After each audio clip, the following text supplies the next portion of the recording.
Vamos a comenzar entonces con la oración, si les parece bien. En el nombre del Padre, y del Hijo, y del Espíritu Santo. Amén. Ven, Espíritu Santo, llena los corazones de tus fieles y enciende en ellos el fuego de tu amor. Envía tu Espíritu Creador y renueva la paz de la tierra. Oremos. Oh Dios, que has querido iluminar los corazones de tus hijos con la luz del Espíritu Santo, haznos dóciles a sus inspiraciones para obrar siempre el bien y gozar de su consuelo. Por Cristo nuestro Señor. Amén. Dios te salve María, llena eres de gracia, el Señor es contigo. Bendita tú eres entre todas las mujeres y bendito es el fruto de tu vientre, Jesús. Santa María, Madre de Dios, ruega por nosotros pecadores, ahora y en la hora de nuestra muerte. Amén. Gloria al Padre, y al Hijo, y al Espíritu Santo, como era en un principio, y siempre, y por los siglos de los siglos. Amén. Cristo Rey nuestro, venga a tu reino. Virgen prudentísima, María, Madre de la Iglesia, ruega por nosotros, en nombre del Padre, del Hijo y del Espíritu Santo. Pues vamos a comenzar hablando un poquito del Espíritu Santo. El Espíritu Santo, el gran desconocido. Ese es un título de un libro de Monseñor Luis María Martínez, que fue obispo de México, que estaba dedicado al Espíritu Santo, y me pareció muy bueno el título porque él dice el gran desconocido. El Espíritu Santo es el más ignorado de las tres divinas personas, porque el Hijo pues se ha manifestado, hecho hombre, y dice San Juan, ya hemos visto su gloria. Y viéndole a él, cuando le dice a Felipe, Felipe, que me ha visto al Padre, pues hemos visto el rostro de Dios, el Padre. Pero, a ver, ¿dónde se manifiesta el Espíritu Santo? La misión del Hijo es glorificar, manifestar a Dios y dar amar al Padre. Dice Jesucristo, yo te he glorificado sobre la tierra. Y la misión del Espíritu Santo es justamente la de glorificar al Hijo, a Jesús, darle a conocer y amar. Amar a Cristo, darle a conocer, y este es el ministerio que dan los apóstoles y a toda la iglesia. Dice Jesucristo, y Él me glorificará. Nosotros, como católicos, podemos decir también muchas veces, como hace unos días lo leímos en la lectura de la misa, cuando le dicen a Pablo, ni hemos oído hablar del Espíritu Santo, ¿no? Entonces, bueno, muchas veces, desgraciadamente, esa es la tradición de la iglesia. Poco hemos oído hablar del Espíritu Santo. Sin embargo, es parte central de la espiritualidad. Cuando hablamos de las virtudes, de los hábitos, muy especialmente de los dones del Espíritu Santo, pues nos imbuimos, penetramos en ese misterio del Espíritu Santo. Santo Tomás de Aquino, pues fue uno de los grandes autores que nos hicieron conocerle más, pero ya desde la antigüedad, pues tenemos muchas cosas que nos hablan del Espíritu Santo. Vamos a ir poco a poco, primero en la Sagrada Escritura, cómo se va revelando el Espíritu Santo, ¿no? Nosotros decimos como católicos que Dios se da a conocer a través de las criaturas, ¿no? Uno puede llegar al conocimiento de Dios a través de la creación, de las criaturas. No va a llegar a la revelación, pero sí al conocimiento de Dios. No un conocimiento de un Dios trino, pero sí de un Dios creador, providente. En el Antiguo Testamento aparece la expresión de Espíritu Santo y se usa 3 veces. En Isaías, 2 veces, y en los Salmos. ¿De acuerdo? Entonces, ahí ya va apareciendo el Espíritu Santo, la Ruá de Dios, que significa como el espíritu, el soplo, ¿no? El espíritu de Yahvé. Es esa fuerza vivificante, esa fuerza que impulsa a Moisés a salir, que da fuerza a los jueces, que establece jueces, que los asiste, que también a Moisés le llena de fortaleza y de prudencia, y esa misma prudencia también se transmite a los 70 ancianos que están con él, ese impulso también a Salomón, perdón, a Sansón, ¿no? Y ese impulso pues también que inspira a los profetas en el Antiguo Testamento. Y también a todo el pueblo, que le lleva a que sigan los mandamientos y observen y practiquen la ley. Eso es, ¿no? Y dice, vengan a ser mi pueblo y yo seré su Dios. En el Nuevo Testamento, la revelación de la Santísima Trinidad, vemos los evangelios, se revelan muchas veces al Padre, se revela muchas veces al Hijo, pero también se revela mucho al Espíritu Santo. Aquí quiero hacer una acotación. si nosotros vamos a profundizar en el Espíritu Santo, tenemos que ir a San Lucas. San Lucas nos va a hablar, si los evangelios nos hablan de Jesús, San Lucas nos habla de Cristo y del Espíritu Santo. Vamos a ver que ya María concibe a Jesús por obra del Espíritu Santo. Y el Espíritu Santo manifiesta a Isabel el misterio. Y también se lo manifiesta a Zacarías. Y cuando Jesús es presentado en el templo, a Simeón. ¿De acuerdo? Entonces, vamos a ver que va a estar constantemente en San Lucas la manifestación del Espíritu Santo. Y si nosotros vamos, porque San Lucas también escribió los Hechos de los Apóstoles, vamos a ver que también los Hechos de los Apóstoles es un hecho neumatológico, unos hechos del Espíritu Santo, cómo el Espíritu Santo iba actuando en los apóstoles y en las primeras comunidades cristianas. Entonces, si vemos eso, que desde el inicio, desde la concepción de Jesús que se manifiesta, que el Espíritu Santo se manifiesta en su infancia, pero después vamos a ver que también cuando Jesús ya crece y desciende al Jordán, esa figura de la paloma, ¿verdad? Y ahí es esa manifestación, esa epifanía, esa manifestación de las tres divinas personas. Este es mi Hijo el amado, escuchadle, ¿no? Y ahí aparece el Espíritu Santo y dice Juan, cuando me dijeron que sobre el que baje el Espíritu, ahí está, ese va a ser el Mesías. Ese es el profeta enviado del Padre, que nos dice San Lucas. Y luego, si vemos más adelante, vemos el Espíritu Santo es quien alegra a Cristo mostrándole la predilección del Padre por los pequeños. Te alabo, Padre, por los pequeños, ¿no? Y Jesús, que hace milagros por esa condición mesiánica, eso lo vemos en Mateo, porque es enviado por Dios. De hecho, la palabra Mesías, después la palabra Cristo significa ungido en griego. Los cristianos somos los ungidos por el Espíritu Santo. Y después vamos a ver más adelante, en la última cena, como el Espíritu Santo, que el Padre enviará en mi nombre, dice San Juan. Y hay las tres personas distintas. Yo rogaré al Padre para que les envíe el Consolador. ¿Bueno? Hay las tres divinas personas. ¿Por qué digo esto? Porque hay veces que los testigos de Jehová, sobre todo, dicen que el Espíritu Santo es una fuerza. A mí me recuerda mucho la Guerra de las Galaxias, que la fuerza te acompaña. No, el Espíritu Santo no es una fuerza, es una persona. Y los baptistas unidos, sobre todo porque dicen que es uno de los nombres de Cristo. No, perdóname. Jesucristo dice, yo, es uno, pediré al Padre que os envíe al Espíritu Santo, un tercero. Entonces, es la tercera persona de la Santísima Trinidad. ¿Y dónde se manifiesta? Pues sobre todo en Pentecostés. Pero si nosotros vemos en la cruz de Cristo, voy un poquito para atrás antes de Pentecostés, esa cruz redentora, Cristo se ofrece a sí mismo inmaculado a Dios por el Espíritu Eterno. Eso nos dice en Hebreos, ¿sí? Entonces, ese fuego del Espíritu Santo, ese amor en el que Cristo se ofrece al Padre como holocausto, eso lo recordamos cada día en la epíclesis de la misa. La epíclesis es cuando rogamos que el Espíritu Santo descienda sobre esos dones y los transforme. ¿De acuerdo? Entonces, el Espíritu Santo también está presente en la Eucaristía, está también presente en la cruz. Pero sobre todo para nosotros se hace presente en Pentecostés. Esa iglesia naciente. Jesús que nace por obra del Espíritu Santo. Pero también la iglesia nace por obra del Espíritu Santo. Llenos del Espíritu Santo, ¿verdad? Hablaba la palabra de Dios con toda libertad. Entonces, vemos cómo tanto el nacimiento de Cristo como el nacimiento de la iglesia es por obra del Espíritu Santo. Y es más, los hombres acogen con fe el Evangelio de Cristo y es un volver a nacer, como dice Jesús, los que nazcan del agua y del Espíritu. Y cada uno de nosotros somos bautizados en el nombre del Padre, del Hijo y del Espíritu Santo. Tres personas distintas en un solo Dios verdadero. Entonces, toda la vida sobrenatural cristiana se explica en esta clave trinitaria.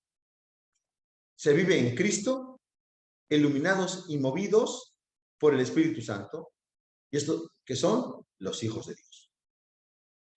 Y esto se concreta en esa salutación que hacemos, ¿verdad?, al inicio de la misa, que está en 2 Corintios 13, que dice, la gracia de nuestro Señor Jesucristo, la caridad del Padre y la comunión con el Espíritu Santo estén con todos ustedes.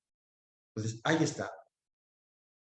Entonces, hemos visto un poquito cómo en el Antiguo Testamento y en el Nuevo Testamento, sobre todo en Pentecostés, se manifiesta ese Espíritu Santo. Decimos que es Dios, que es la tercera persona de la Santísima Trinidad y que mueve a Cristo.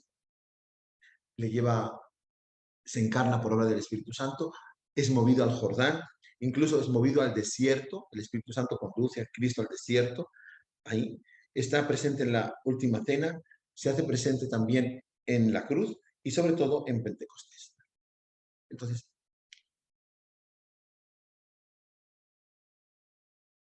aquí quisiera hablar un momentito, es un poco complicado, pero quisiera hablar, hay que verlo cuando analizamos nosotros desde nuestra humanidad a Dios, hay que ver que cuando hablamos de Dios es eterno, ¿de acuerdo? O sea, no tiene principio ni fin. O sea, entonces, la Iglesia, poco a poco, va reflexionando sobre el misterio cristiano.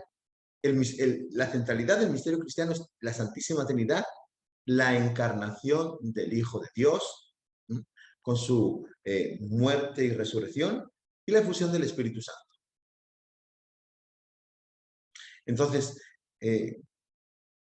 tenemos que profundizar con los pastores de la Iglesia a lo largo del tiempo cómo es esa tercera persona de la Santísima Trinidad. Recuerden que los primeros concilios, primero se habló de la divinidad de Cristo. Jesucristo, que es Dios. El otro día, cuando hablamos de la Santísima Virgen María, cuando decíamos Virgen y Madre, estamos reafirmando que Jesucristo es Dios, Virgen y Madre, hombre. Pero después, ya más adelante, también los concilios empezaron, cuando empezaron las herejías contra el Espíritu Santo, entonces apareció también nuestra fe, reafirmando que existía la fe en el Espíritu Santo.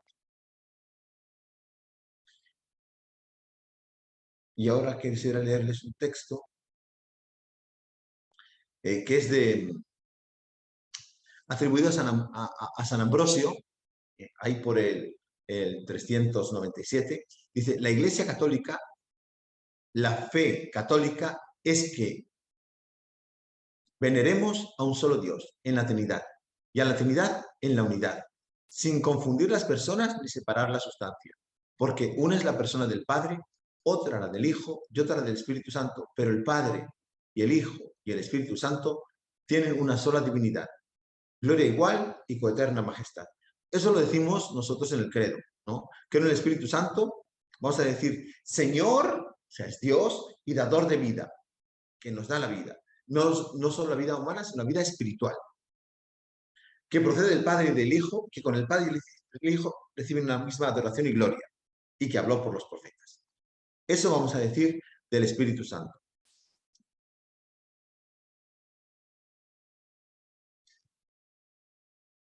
El Padre, vamos ahora a hablar un poco de las procesiones. Procesión no es que vamos todos detrás, sino de cómo, del principio, ¿no? El Padre, vamos a hablar del Dios Padre, vamos a hablar de un principio sin principio, porque no tiene principio, ¿de acuerdo? Es eterno. En teología se dice ad eternum, o sea, siempre.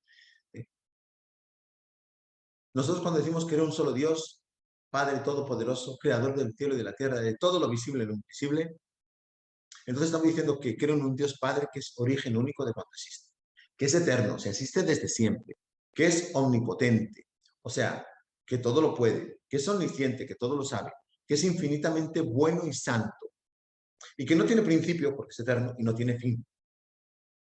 Y de él proceden eternamente, o sea, siempre, el Hijo y el Espíritu Santo. Y de los tres procede el mundo y la creación. Cuando decimos lo creo en Jesucristo, su único Hijo, nuestro Señor, creo en un solo Señor, Jesucristo, Hijo único de Dios, nacido del Padre antes de todos los siglos, o sea, desde toda la eternidad. Y decimos que así como es Dios, Dios de Dios, luz de luz, así como la luz es luz de la luz es igual, Dios verdadero, Dios engendrado, no creado, consustancial al Padre, porque en todo fue hecho. Que por nosotros los hombres y por nuestra salvación bajó del cielo. Y por obra del Espíritu Santo se encarnó de María la Virgen. Eso es el credo de Nicea, ¿de acuerdo? Del 325. Entonces, cuando preguntamos sobre la entidad de Jesús, ¿no? Es el Hijo del Padre. Pero Jesucristo tiene una identidad personal. Y cuando el ángel Gabriel le dice a María, será conocido como Hijo del Altísimo y será llamado Hijo de Dios. Y San Pedro dice, este es el Mesías, el Hijo de Dios viviente. Entonces, en Cristo, ahora estoy hablando ahí teológicamente, habita la plenitud de la divinidad, pero corporalmente. Existe una unión de Dios, entre Dios y Jesús. Pero no es solamente una unión de amor mutuo, de profunda amistad, sino es una unión de gracia. Una unión de amistad es el Bautista o la Santísima Virgen María, porque es llena de gracia. Lo que estamos hablando en teología se llama una unión hipostática, es decir, una persona. Jesucristo es una persona, la segunda persona de la Santísima Trinidad, que es verdaderamente Dios y verdaderamente hombre. Y decimos, Jesucristo es engendrado, la segunda persona es engendrado por el Padre antes de todos los siglos. Entonces, ahí está Jesús. ¿Por qué estoy diciendo todo esto? Pues para llegar al Espíritu Santo. Entonces, ahora, cuando hablamos del Espíritu Santo, decimos que el Espíritu Santo procede, que es la procesión, creo en el Espíritu Santo, Señor y dador de vida, que procede ¿de quién? Del Padre y del Hijo. Y que con el Padre y el Hijo reciben una misma adoración y gloria y que habló por los profetas. Esto es el credo de Nicea. Entonces, la fe de la Iglesia, fiel a la enseñanza de Jesucristo, asegura que el Espíritu Santo procede del Padre. Y eso lo vemos en Juan 15, 26. En la última cena, que es la cumbre de la revelación evangélica, ¿verdad? Y lo estamos leyendo estos días en la liturgia, en ese discurso sacerdotal de Cristo, nos habla claramente del Espíritu Santo. Entonces,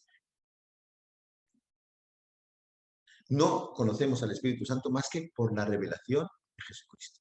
Jesucristo nos ha revelado al Espíritu Santo. Entonces, la intimidad, o sea, si nos acercamos a la Santísima Trinidad, decimos que todo es común a las tres divinas personas. El ser, la vida, la sabiduría, la voluntad, la majestad, la belleza, la santidad, la omnipotencia, la omnipresencia, todo. Pero el Padre engendra solo al Hijo. El Hijo solo es el engendrado. Y el Espíritu Santo procede del Padre y del Hijo. ¿De acuerdo? Por tanto, en Dios unitrino todo es uno. No obsta oposición personal. Nosotros decimos, así, resumiendo todo esto, vemos que es de toda la eternidad, ¿de acuerdo? Entonces, Dios, al conocerse a sí mismo, es Jesucristo, y de ese amor entre el Padre y el Hijo, ese amor es el Espíritu Santo. Por así decirlo, así en breves palabras, ¿no?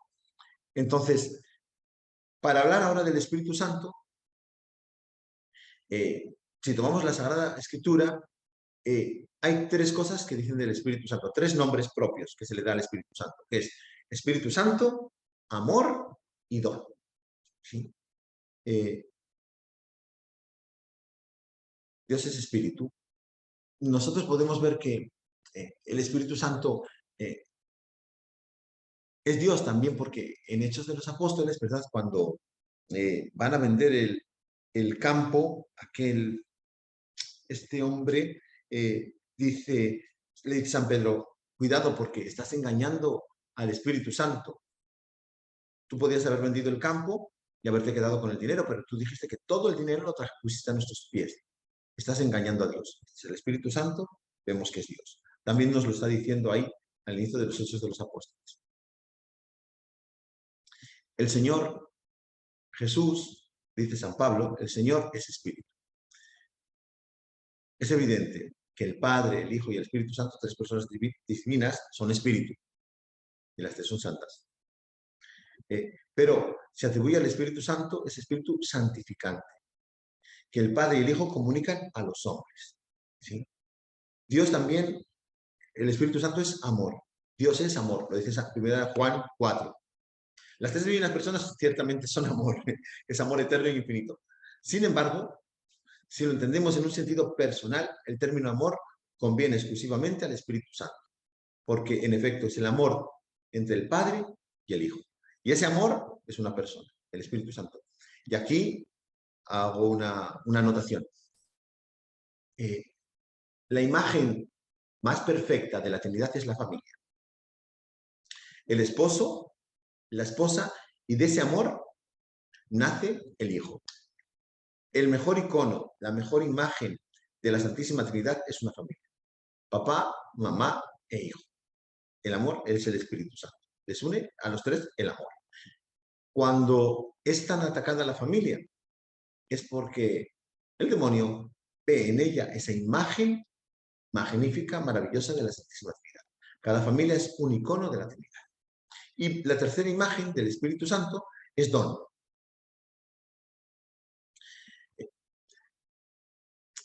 Las tres divinas personas se entregan al hombre, el don supremo, y es el misterio de la inhabitación. O sea, por la gracia, Dios vive en nuestras almas. Sin embargo, la Sagrada Escritura reserva o nos revela el término don, sobre todo personalmente al Espíritu Santo, como algo propio y suyo.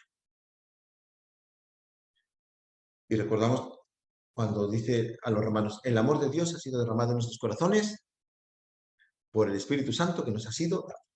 Ahí está. Entonces, ahí tenemos siempre presente ese don divino que es el don del Espíritu Santo. Y Jesucristo nos pone al Espíritu Santo como esa promesa. La gran promesa del Espíritu Santo. De hecho, ahora vamos a celebrar Pentecostés, por eso estamos dando esta plática. ¿Qué dice Jesús? Permanezcan en Jerusalén hasta que reciban el don del Espíritu Santo. Hasta que reciban esa promesa del Espíritu Santo. Juan Pablo II nos dice que Dios en su vida íntima es amor. Y ese amor, don increado, es el Espíritu Santo. El Espíritu Santo es la expresión personal de la donación. Luego hay muchos otros nombres que da la Sagrada Escritura, la tradición y la liturgia al Espíritu Santo. Se le llama Espíritu de Cristo, se le llama abogado consolador, paráclito, ¿verdad? El paráclito significa eso, el que nos consuela, pero también el abogado. Es el consolador que no os dejará huérfanos. Y también ese abogado que intercede constantemente por nosotros. Y su espíritu que habita en nosotros, que es el Espíritu de Cristo. Y bueno, ahora vamos a ver cómo se transmite, porque en el Antiguo Testamento hay muchas imágenes del Espíritu Santo, ¿de acuerdo? Ya dice que el Espíritu Santo se cernía sobre las aguas, pero después vemos que cuando Israel sale de Egipto, pues esa nube misteriosa es el Espíritu Santo, es que en la noche era luz y en el día era una nube que lo cubría todo y les daba sombra, pero también es esa nube que cubría el templo, que cubría la tienda del encuentro, ¿no? Que no les permitía entrar. También es la tienda portátil que cuidaban los levitas, ¿no? Que es esa sacralidad, pero también esa separación. Es el arca del testimonio también. El templo. Son todos esos lugares sagrados nos están hablando de esa presencia espiritual, esa cercanía del Señor. Y sobre todo, el Espíritu Santo se manifiesta en los profetas. Hay que nos va hablando con imágenes y con palabras. Y Cristo, pues, es el lleno del Espíritu Santo. Cristo es el anunciado hombre lleno de espíritu divino. Y en Hechos nos está diciendo, a Jesús de Nazaret le ungió Dios con el Espíritu Santo y poder. En Cristo habita la plenitud de la divinidad corporalmente. Entonces, el Espíritu Santo, primero, pues hemos dicho que obró en María y manifiesta esa fecundidad de Dios, la fecundidad del Espíritu Santo, a través pues, de esa virginidad de María. Pero también se manifiesta en la Iglesia, a través de cada uno de nosotros, a través de la Iglesia se manifiesta el Espíritu Santo. Y Jesucristo, pues, es el Hijo encarnado. Y esa encarnación se atribuye de manera especial al Espíritu Santo. Cuando dice el ángel, y el Espíritu Santo vendrá sobre ti, la nube, ¿verdad?, que te cubrirá con su sombra. Ese Jesucristo es el ungido es ese, el bautizado por el Espíritu Santo, ¿no? Nos está diciendo, afirma San Pedro, que Dios ungió a Jesús de Nazaret, como hemos dicho, con el Espíritu Santo. Entonces, esa gracia del Espíritu Santo que llenó a Cristo, y Jesús, que es conocido, ¿verdad?, por el Espíritu Santo, hemos dicho que es movido por el Espíritu Santo para orar en el desierto. Jesús, que es movido por el Espíritu Santo en la hora de la cruz, que se ofreció por nosotros como hostia inmaculada. Y Jesucristo también no solo es eso, sino que también es la fuente del Espíritu Santo. Porque en el diálogo con la samaritana le dice, el que beba del agua que yo le daré, jamás tendrá sed. Porque el agua que yo le dé hará brotar en él una fuente para la vida eterna. Y Jesús en el día de los tabernáculos, cuando estaba en Jerusalén, dice, si alguno viene a mí, que tenga sed, venga a mí y beba. El que cree en mí, como dice la Escritura, brotarán ríos de agua viva de su seno. Ahí está. Y eso lo dice el apóstol. Y eso lo decía refiriendo al Espíritu Santo que habían de recibir los que creyeran en él. Eso es. Ahí está, hablándonos del Espíritu Santo. Y finalmente en la cruz, ¿qué dice? Dice, al morir Jesús, dice, y entregó su espíritu. Esa imagen del vaso roto, que difumina todo su perfume, así es Jesús. Y entonces, bueno, pues Jesucristo cumplió las Escrituras. Jesucristo también, pues, es el templo de Dios, ¿no? Porque sí, Jesús venera el antiguo templo, peregrina al antiguo templo, va a la casa de Dios, y Jesucristo dice, esta casa de oración que ustedes han convertido en una cueva de ladrones, pero él sabe que es el nuevo templo, porque él lo dice, destruid este templo y en 3 días lo reedificaré. Y estaba hablando del templo de su cuerpo. Pero ese templo es un templo abierto. Recuerdo que el antiguo templo de Jerusalén era el Santo de los Santos, que solo entraba el sumo sacerdote una vez al año. Estaba donde estaban los sacerdotes, estaba el de Israel y estaba el atrio de los gentiles. Ahora este es un templo abierto, en que todos podemos, a través de Pentecostés, podemos entrar, porque en Pentecostés se difuminó el Espíritu a todos los pueblos. Lo contrario a Pentecostés es la Torre de Babel. La Torre de Babel se dividieron los pueblos y cada uno fue hablando su lengua y por el lenguaje se dividieron los pueblos y las naciones. Aquí había de todas partes, partos, elamitas, de todas partes del mundo y escucharon todos en su idioma porque lo que decía Pedro. De la dispersión y la división por el pecado, que querían ser como Dios, llegar a la cima con la Torre de Babel, ahora, por el Espíritu Santo que ha bajado a los bautizados, les hace un nuevo pueblo, todos unidos. Ese es el pueblo nuevo y santo que es Cristo y somos cada uno de nosotros. Él es la cabeza. El cuerpo místico sería algo así como Jesucristo, ese cuerpo místico somos cada uno de nosotros, somos cada uno, pongámosle una célula del cuerpo místico, pero la cabeza es Cristo. ¿Y qué es lo que le da vida al cuerpo? El Espíritu. Entonces, el Espíritu Santo es el Espíritu de la Iglesia, los que nos une a todo, los que nos une a todo. Y bueno, pues después de Cristo, Pentecostés. Ahí está. Pentecostés es la plenitud del misterio pascual. La plenitud de la obra redentora de Cristo. Porque antes de morir Jesucristo nos había anunciado, no os dejaré huérfanos. Os enviaré el Paráclito, el Espíritu Santo, que el Padre enviará en mi nombre. Y ese os enseñará todo y os traerá a la memoria todo lo que os he dicho. Os he dicho, el Espíritu Santo es el que nos recuerda las cosas. Incluso dice Jesús, conviene que me vaya, porque si no fuera así no vendría el abogado que vendrá a vosotros. Ese es el Espíritu Santo.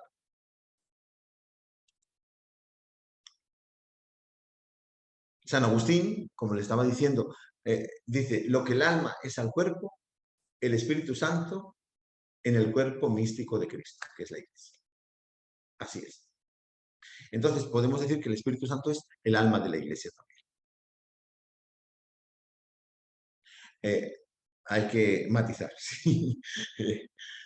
El alma, como define la Iglesia, es forma sustancial del cuerpo humano. ¿No?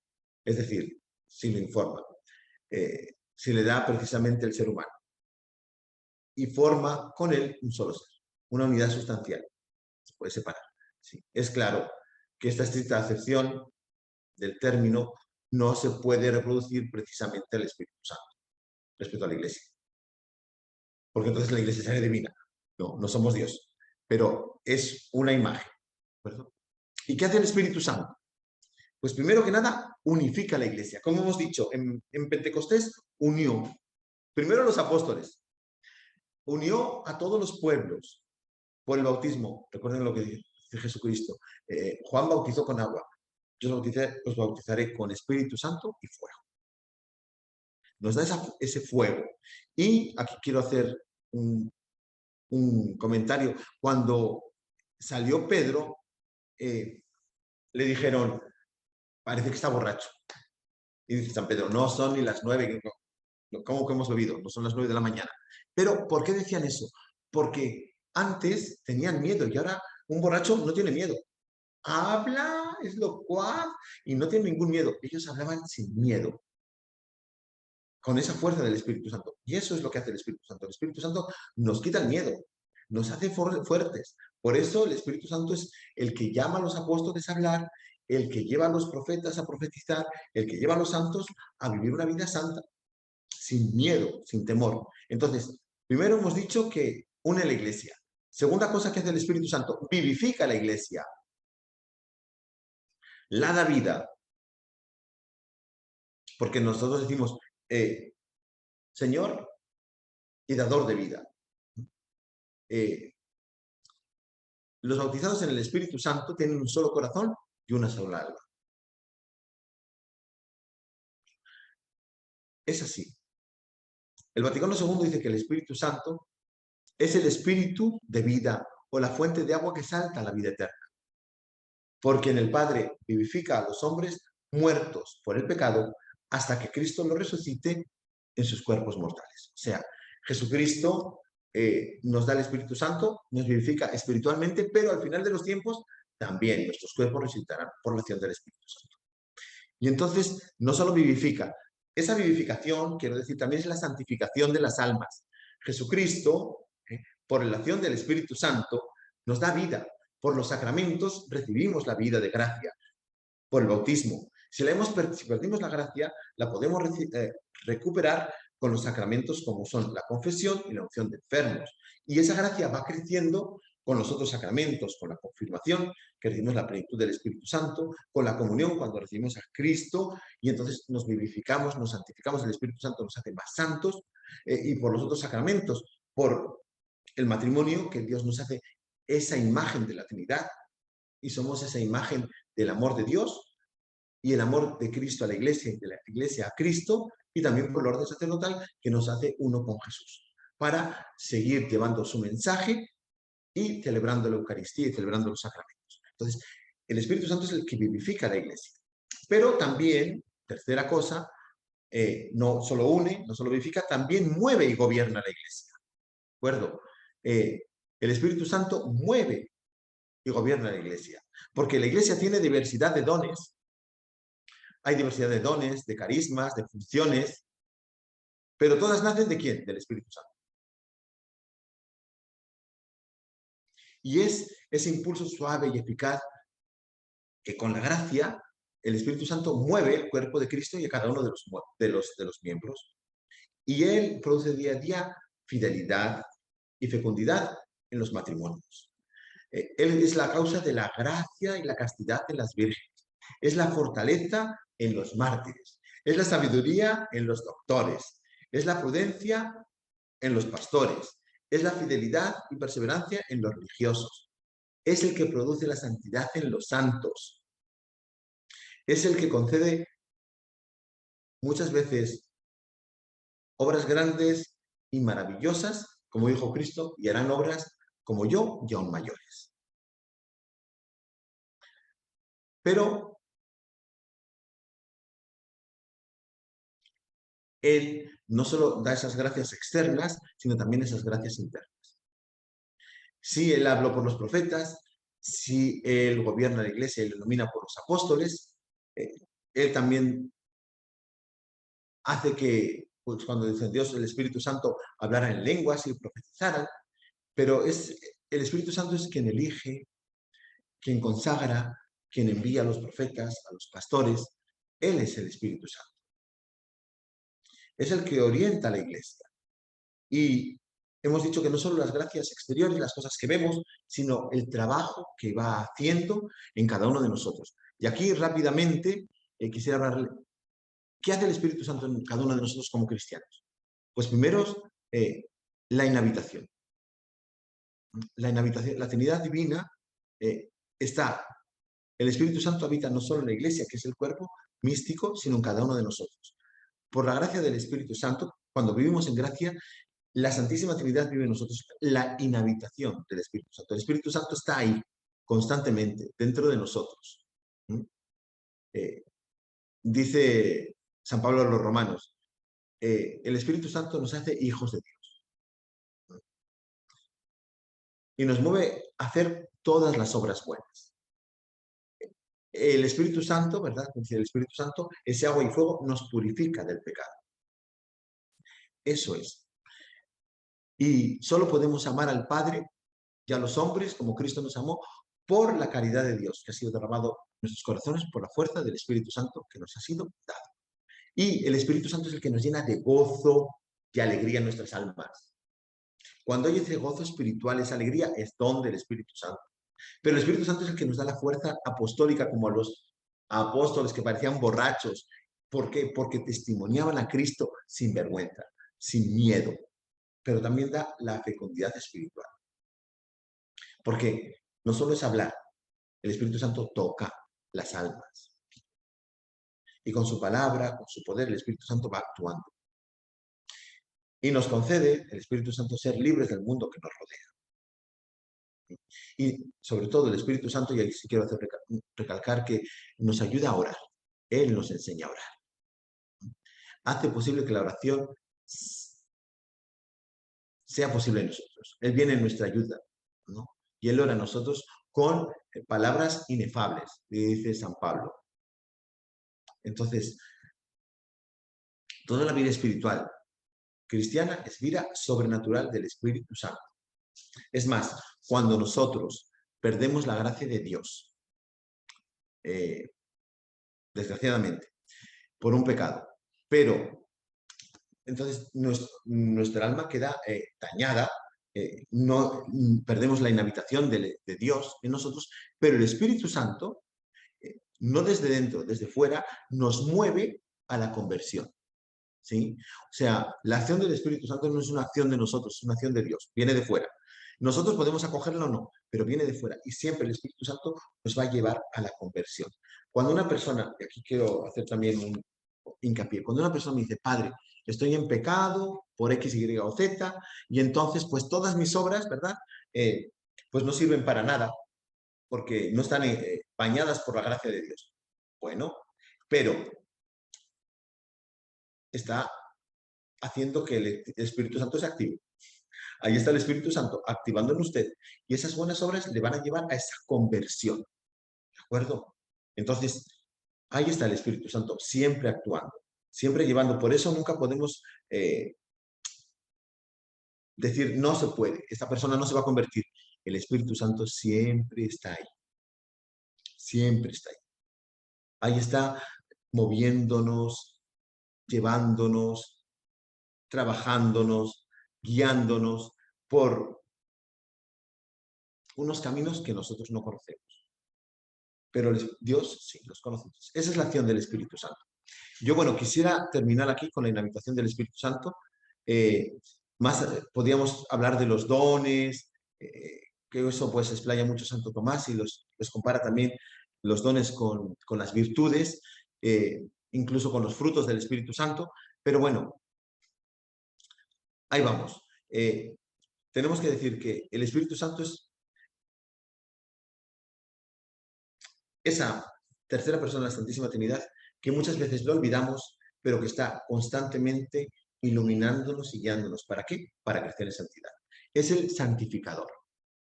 Es el santificador. Entonces, dejémonos guiar por el Espíritu Santo, dejémonos llevar por Él, dejémonos que gracias a Él amemos más a Cristo, amemos más al Padre, amemos más a la Santísima Virgen, a la Iglesia y apreciemos más los sacramentos.